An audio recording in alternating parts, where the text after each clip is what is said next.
वो आइन जो शहीद जुल्फ़िकार अली भुट्टो ने हमें दिया, वो आइन जिसको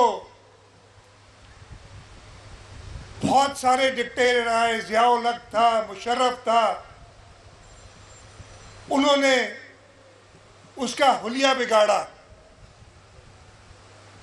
फिर उसको मोहतरम आसिफ अली जरदारी साहब ने 18वीं तरमीम के ज़रिए कुछ अपनी शक्ल में लाए, लेकिन एक चीज़ उसमें रह गई थी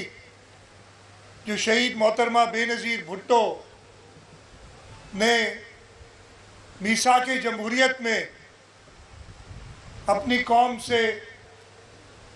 ये यादा किया था कि हम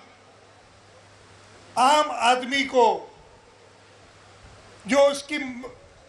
अमन अदल की जो उसकी ज़रूरियात हैं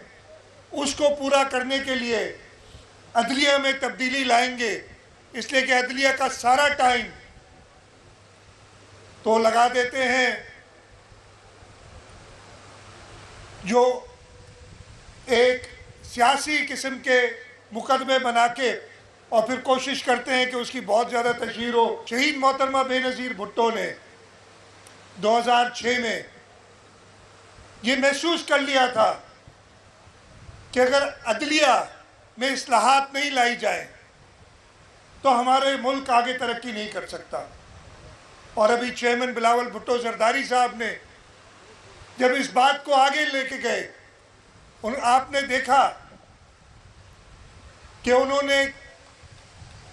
ना सिर्फ मीसाके जमहूरियत की बात की, उन्होंने कायदे आज़म मोहम्मद अली जिन्ना की तकारीर भी बताई। चेयरमैन साहब ने जो एक वादा किया कि मैं एक कंसेंसस डेवलप करूंगा, ये जो कह रहे थे नंबर तो पूरे हैं, लेकिन उन्होंने कहा नहीं, मैं चाहूँगा कि हर एक के पास मैं जाऊँ। और चेयरमैन बिलावल भुट्टो जरदारी साहब वकला की तंजीमों के पास भी गए, मीडिया में कई बार आए, उन्होंने मौलाना फजलुर रहमान को कायल किया और उन्होंने ये भी कोशिश की कि वो जमात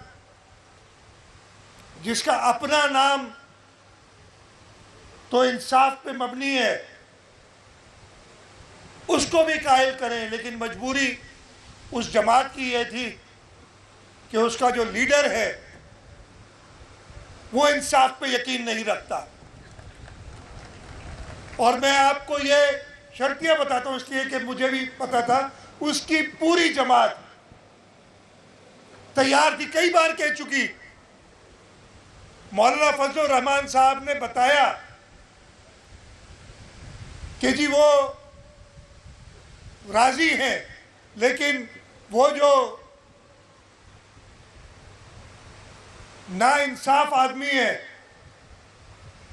उसने किए किराए पे पानी फेरने की कोशिश की, लेकिन ये चेयरमैन बिलावल भुट्टो जरदारी साहब की हिम्मत थी।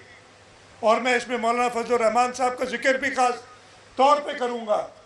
कि उन्होंने सबको इकट्ठा किया। तो ये तरामीम जो हुई हैं, जैसे पहले आइन बना था 1973 में, जैसे 18वीं तरमीम जो 2010 में हुई थी, उसी तरीके से ये 26वीं आइनी तरमीम भी कंसेंसस से हुई है। वो सारे लोग राजी थे, एक जो मेंबर नहीं है, जो किसी जमात का लीडर नहीं है, वो राजी नहीं था, तो सिर्फ एक मुनर्रिफ था, बाकी सारों ने मुत्तफ़िक़ा तौर पे ये आइन में अमेंडमेंट्स मंजूर किए हैं। आप सबको मुबारकबाद। मीर जुल्फ़िकार इस दुनिया में आ गए और चेयरमैन बिलावल भुट्टो जरदारी तीसरी बार मामू बने हैं और सदर आसिफ अली जरदारी नाना बने हैं। हम सब, कोई नाना बना है, कोई भाई बना है, कोई चाचा बना है, कोई मामा बना है, हम सब और आप सब। इसकी भी खुशी है कि जिस दिन आईनी तरमीम मंजूर हुई उसी के साथ बीबी बख्तावर भुट्टो जरदारी साहिबा के घर में मीर जुल्फ़िकार पैदा हुआ।